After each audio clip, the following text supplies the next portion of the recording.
আসসালামু আলাইকুম। আপনি সাদিয়া? ওয়ালাইকুম আসসালাম। জি, আমি সাদিয়া। ভাইয়া আপনার কথা বললো আপনার সাথে দেখা করতে, তাই আসলাম।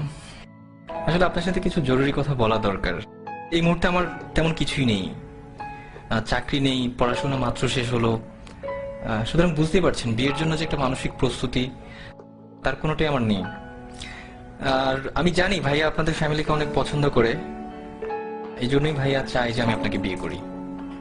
জি, আমিও তো তাই চাই। আসলে আমি আপনাকে কি বোঝাতে চাচ্ছিলাম আপনি হয়তো বুঝতে পারেননি। বাবা মা মারা যাওয়ার পর থেকে ভাইরা আমার দেখাশোনা করেছে বা এখনো করছে, কিন্তু এই কৃতজ্ঞতা স্বরূপ তো আমি আপনার মতো একজনের ভবিষ্যৎটাকে অন্ধকারে ঠেলে দিতে পারি না। আপনি অন্ধকার বলছেন কেন? কিছু নেই বলেই তো আমি আপনাকে বিয়ে করতে যাচ্ছি। ধরুন আমি একজন টাকাওয়ালা কাউকে বিয়ে করলাম, কিন্তু বিয়ের পর দিন তো সে মারাও যেতে পারে, অথবা তার সব সম্পদ ধ্বংসও হয়ে যেতে পারে। আমি তো টাকা, বাড়ি, গাড়ি এসব দেখে বিয়ে করতে চাই না। আমি চাই একজন ভালো মানুষ।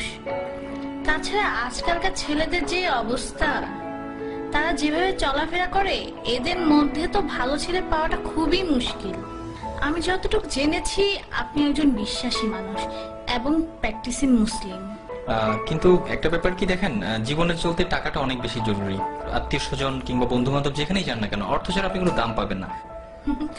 আপনি কি মনে করেন যে এই ইটের জেলখানার ভিতরে সুখ আছে? সেখানে আছে মোহ, আছে লোভ, লালসা আর নষ্টামি। তারা সম্পদের পিছনে ছুটতে গিয়ে নিজেদেরকেই হারিয়ে ফেলে। স্বামী স্ত্রীর মাঝে কোনো ভালোবাসা নেই। বাবা সন্তানকে দেখতে পারে না, সন্তান বাবাকে দেখতে পারে না। আমি তো এমন চাই না। আমি চাই একটুকু জান্নাত, যার তুলনায় এই দুনিয়ার সমস্ত সম্পদ খুবই তুচ্ছ। আমাদের বিয়েটা ছিল খুব সাধারণ। মসজিদে গিয়ে বিয়ে করলাম, এরপর কিছু জিলেপি কিনে গরিবদের মাঝে বিলিয়ে সারাদিন দুজন মিলে ঘুরলাম।